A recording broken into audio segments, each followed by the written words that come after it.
Hello, my friends.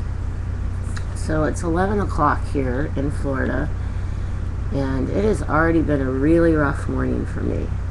And before I even start this video, let me just say straight out that I have friends of all kinds on here. I have friends that are Christians.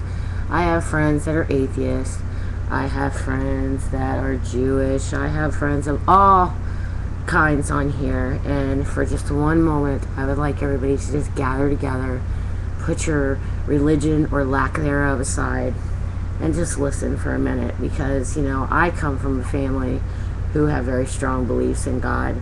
I have my own feelings on the subject, which I'm not going to get into, but I did want to share this with you, and you'll have to forgive me because it's a bit emotional.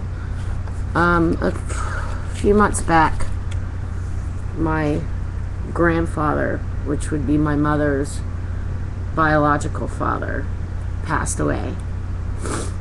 This is not a man that I considered my grandfather growing up, because my grandmother had remarried and my mom was raised by another man, and that was an incredible man by the name of Ted Goodrich. But after he died, my mother and my uncle, one of my uncles, the other one refused to, got to know him again, their biological father.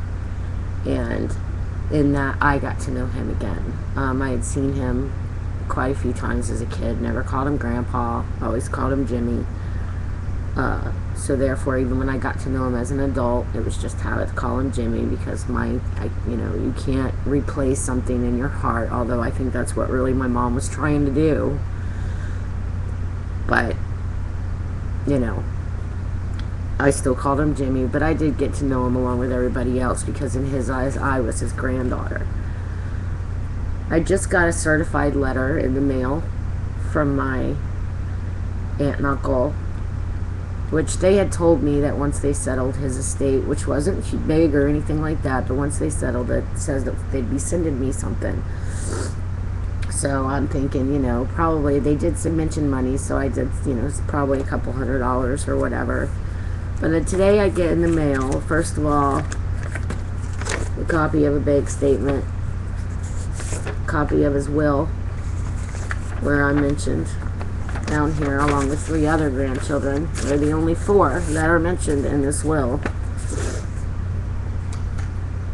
His own daughter, my mother, is not mentioned. If that doesn't tell you something about the way my mother is, then I don't know what will. And then I get a check. Quite large check that I wasn't expecting. But I get this letter from my uncle that says, it's hard to believe that he's gone, and that they're having some trouble adjusting. That the dog that they have is actually having a really hard time adjusting to him not being there. That they haven't been able to talk to me, but that how he had always had a soft spot for me. It says, with God giving you a blessing of being beautiful and blonde, not to mention being tall, we all can understand why. I wish to ask you a favor, though, which I have never liked to get involved in family matters. Please find it in your heart and seek the Lord's strength to forgive your mother before it is too late. Be the bigger person than she is and forgive her of her shortfall, which we all know about. Believe me, you will appreciate it in the long run. Please, for me and for yourself. And then it goes on. It says, enough said after that. Please accept your part of what Jimmy asked me and Sue to do when he passed. He has not died. He has just passed into the great life ahead of some of us, but only to join his family and friends. We will always love you and all of your family.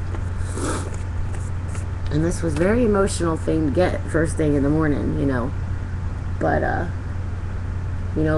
forgiving my mother is something that I've done.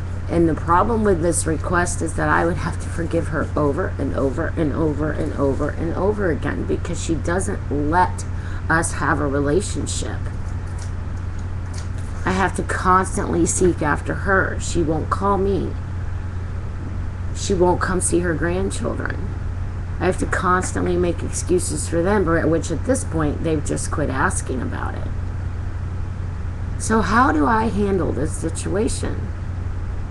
Because I don't want my mom to pass and then me have regrets. I really don't. I mean, I know all about the passings and to say what you need to say and say it now. But how do you deal with somebody who constantly makes you run after them? Because that energy needs to be spent on my children and my husband and my friends. You know what? I don't know how to deal with this situation. So if you have any advice, let me know. And I just wanted to share that with you guys, because you guys are pretty special to me. So, peace, love. I'm out of here.